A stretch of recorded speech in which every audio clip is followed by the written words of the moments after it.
Good morning. Good morning.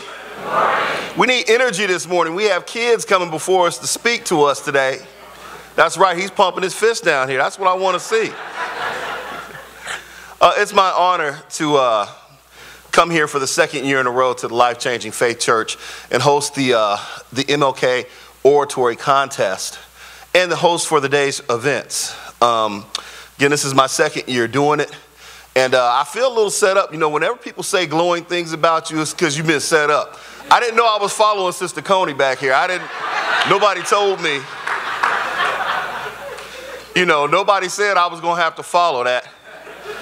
Sister Coney is stirring souls in here. You know, she sings so good, she sounds like she can cook, don't she? When you can hear. Can you cook? Shoot.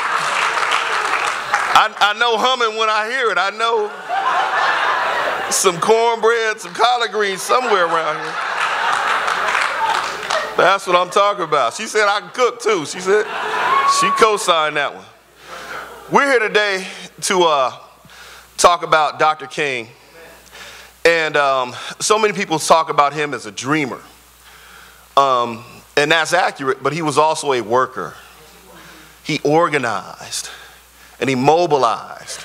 And he reminded people that even when you get hit, even when you get spat upon, when you get chased by dogs and fire hoses, when everything and all the odds are against you, that you win and that the world wins by not raising a hand, by not succumbing to that, by making sure that you stay nonviolent and you rise above those circumstances so that you can shine a light on yourself.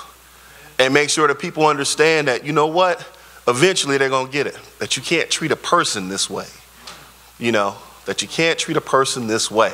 Because he didn't do anything special from the standpoint of the laws that were on the books. The Constitution was already in place, as I remember. Said all people were created equal. And the key word in that is all. And that's what he wanted to remind ourselves of, what we had written before, of the history that was there, and that we have an obligation to own up to what we have put down on paper, the words that are supposed to guide us as a nation. So I'm really honored to be here today. And before I introduce our keynote today, I want to introduce the two people who allow me to dream every day. And that's my wife, Leslie, and my son, Presley, who are sitting back there. If you guys would stand up for me. Go ahead. There he is.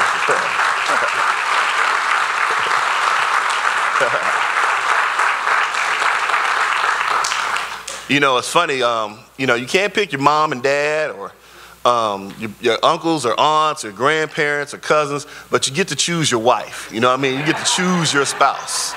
You know, you get to make a choice. I'm glad I chose my wife.